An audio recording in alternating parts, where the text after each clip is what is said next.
안녕하세요. 한 주간의 주요 국내 과학 소식을 전해드리는 위클리 사이언스 뉴스 15번째 시간입니다.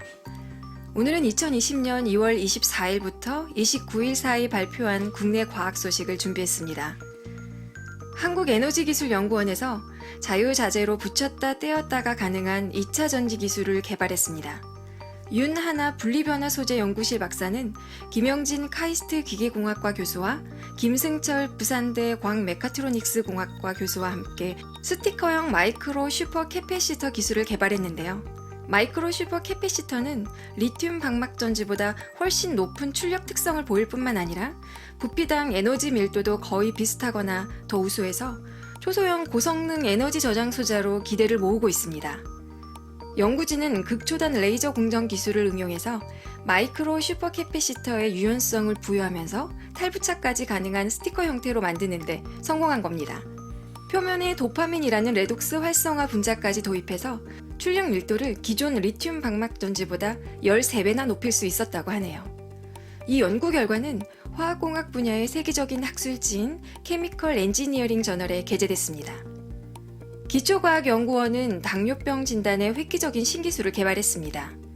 장영태 복잡계 자기조립연구단 부연구단장 연구팀은 국내외 공동 연구를 통해서 당뇨병의 정밀 진단과 조직검사 모두에 사용할 수 있는 새로운 형광물질을 개발했습니다. 당뇨병은 인슐린 분비를 담당하는 췌장 베타세포의 건강 상태를 직접 측정하면 정확하게 진단이 가능한데요. 지금까지는 직접 췌장에서 떼어내서 분석할 수밖에 없었습니다.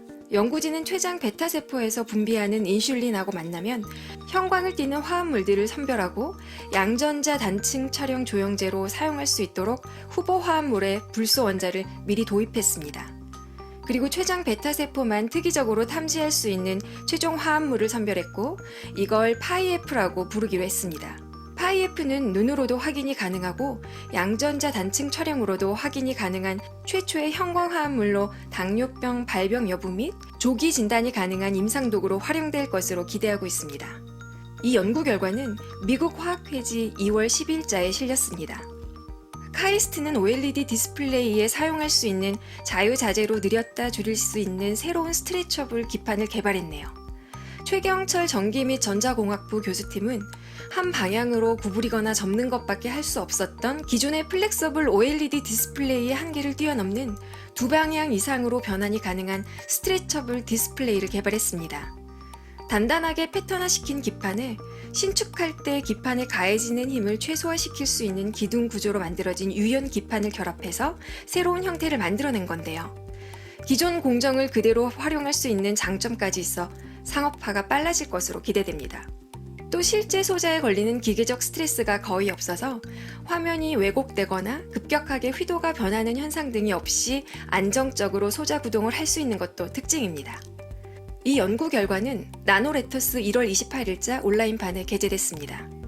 카이스트는 또 이현주 생명화학공학과 교수 연구팀이 자동차 촉매로 사용할 수 있는 고성능의 완전 분산 금속 앙상블 촉매를 개발했다는 소식도 전했습니다. 휘발유를 사용하는 차량에서 발생하는 일산화탄소, 프로필렌, 프로판, 일산화질소는 반드시 삼원 촉매 반응을 통해서 이산화탄소 물 질소로 변환해서 배출돼야 배기가스 오염을 막을 수 있는데요. 탄소 대 탄소, 탄소 대 수소 결합을 깨기 위해 촉매 반응을 일으키는 금속 앙상블 자리가 필요한 겁니다. 연구팀은 백금, 팔라듐, 로듐으로 모든 금속 원자가 반응에 참여할 수 있는 앙상블 촉매를 개발했습니다. 이 촉매는 수열 노화, 장기 반응, 재사용 반응 등 내구성의 평가에서도 탁월한 성능을 보였습니다. 이번 연구 결과는 화학 분야 국제학술지 네이처 카탈리시스 2월 17일자 온라인판에 게재됐습니다. 한국기초과학지원연구원은 홀로그래피와 인공지능 기술을 활용한 신기술을 선보였습니다. 이성주 광주센터 연구팀과 박경순 중앙대학교 시스템 생명공학과 교수 연구팀은 인공지능 기반의 3차원 홀로그래피 기술을 이용해서 특정 세포를 인식하고 세포의 굴절률을 측정해서 세포 안의 특정 물질의 양을 분석할 수 있는 기술을 개발했습니다. 이 기술을 이용하면 별도의 전처리 과정 없이도 살아있는 세포 내부의 물질을 정량화할 수 있어서 생체 내에서와 비슷한 상태의 세포를 분석할 수 있게 됩니다. 더욱 정확한 정보를 얻을 수 있게 되겠죠. 실제로 연구팀은 이 기술을 이용해서 단일세포 수준에서 대식세포와 거품세포에 대한 분석을 진행했고, 거품세포에 작용해서 콜레스테롤을 세포 밖으로 배출하는 역할을 하는 표적 나노약물을 개발했습니다. 이번 연구 결과는 2월 25일 ACS 나노지에 실렸습니다. 온도가 낮을수록 더 강한 합금이 있습니다. 엔트로피 합금이 그 주인공인데요. 이 합금이 왜 극저온에서 충격에 강한지 원인을 한국원자력연구원 주도로 알아냈습니다. 우완측 양자빈 물질과학연구부 책임연구원 연구팀은 2014년부터 국내외 총 7개 기관과 9명의 전문가와 함께 엔트로피 합금의 비밀이 낮은 적층결합 에너지에 있다는 걸 밝혀냈습니다. 일반적인 금속은 바둑판 같은 격자 구조의 점에 원소가 박혀있는 결정 구조를 이루고 있는데요. 여기에 힘이 과도하게 가해지면 격자 구조가 깨지면서 불규칙한 적층결함이 생깁니다. 이때 필요한 에너지를 적층결함 에너지라고 합니다. 근데 엔트로피 합금처럼 적층결함 에너지가 낮으면 힘이 가해질 때 원소 배열이 대칭적으로 놓이는 쌍정 변형이 일어납니다. 쌍정 변형을 거치면 금속 안의 입자가 더 작아져서 단단해지고 충격에 훨씬 강해지게 됩니다. 이런 원인을 확인할 수 있었던 건 원자력연구원과 해외의 첨단 중성자 과학 연구시설 덕분이라고 하네요. 이 연구 내용은 네이처 자매지인 사이언티픽 리포트 1월호에 게재됐습니다. 이번 주 마지막 소식은 한의학 소식입니다. 한국한의학연구원 이준환 임상의학부 부장연구팀이 전기침이 알츠하이머 증상 개선에 효과가 있다는 것을 과학적으로 증명했습니다. 연구팀은 동물 실험으로 전기침 효과를 확인했는데요. 안쪽 복사뼈와 아킬레스건 중간에 위치한 태계열이라는 혈자리를 시험했습니다.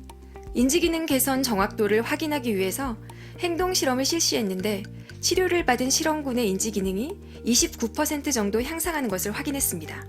또 마이크로 양전자 방출 단출 촬영으로 뇌 부위의 전두엽 활성 개선 정도를 분석했더니 글루코스 발생량이 11%가량 높아지면서 더 활성한 것으로 보였습니다.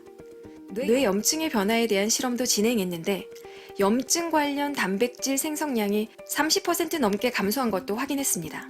뇌 염증 반응에 주된 역할을 하는 미세악효세포도 대조군보다 47%나 감소했다고 하네요. 그 외에도 조직 면역 염색을 확인한 결과 베타 아밀로이드 생성량도 감소해서 알츠하이머 치료에 전기침 치료가 유용하다는 것을 증명했습니다. 이번 연구 결과는 국제학술지 Journal of Neuroinflammation 신경염증 학회지에 게재됐습니다. 이번 주 위클리 사이언스 뉴스는 여기까지입니다. 시청해주셔서 감사합니다. 다음 주 월요일에 다시 뵙겠습니다. 행복하세요.